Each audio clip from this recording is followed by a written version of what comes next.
Hi everyone, it is time now for Better Money, and Eric Hogarth is a certified financial planner and partner at Johnson Brunetti. He's here today talking about making the transition into retirement. Maybe you're not there yet, but you're going to be. Welcome. Yes, great to be here. So you are going to help us kind of determine, let's start out with 5 years from retirement. So if you're 5 years from retirement, maybe even more, I guess, but you say we should choose a target retirement date and start catching up on our savings. Yeah, 5 years to retirement. Think about, do you actually want to retire? We talk about it for all these years. Oh, I can't wait to retire, but if you're in a good position, now you have to decide, do you want to? Because some people don't. But think about, when is that going to be? Because you don't want to get surprised by, like, oh, I'm not ready. So, yeah. Yes, that's a big one, is pick, when is that date? Okay. If it's not as soon or as late as you think. Okay. And then 3 to 5 years, so we're getting a little closer.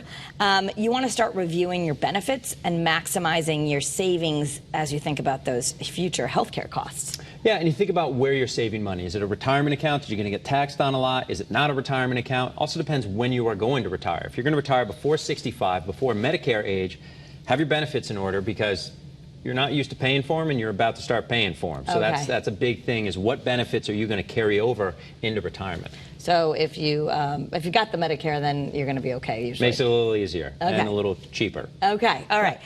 1 to 3 years. Now you're getting a little closer, and this is when you say you really need to develop an income strategy to cover your expenses and maybe consider long-term care, although I guess they tell us to start considering long-term care even as early as we can. That world has changed a lot, because now those prices on long-term care are fixed. So much like life insurance, the younger you are, the cheaper it's going to be, but longer you're going to pay for it. But thinking about an income strategy is, how much money do you spend? Most working people, myself included, I don't know what that number is. Yeah. I don't really like to think about that number. If I'm saving money and paying my bill, well, off we go. You get closer to retirement, you're going to be done saving money, you're going to be done earning money.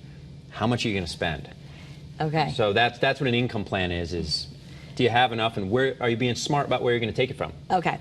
So the idea is, now we're 1 year or less. Then you want to start consolidating your accounts, creating a retirement paycheck, and activating healthcare coverage. So you're going to really start putting everything in one bucket and saying, how much am I going to get every month? Yeah, and it's, consolidating, because we know the basics. You don't want to put all your money invested into one thing, but a lot of people have their money invested into 10 different versions of the same thing, and that's not good either. So consolidating is making sure that each piece of your plan is actually a plan adding value. And another good thing with getting benefits in order is it forces you to actually do it. I talked to a whole bunch of people who were supposed to retire 5 years ago, and they're like, well, they asked me to stay, which is a nice way to feel, but let's go live more life. Right. Well, we have an offer so that you can live life well. It's free from Johnson Brunetti. It's a pre-retirement checklist. You get your free copy by going to bettermoneytv.com, and you and your team will send it off. We'll send it off. It's free. Get it. It'll help make life easier. All right. Thank you so much, Eric. That's Better Money.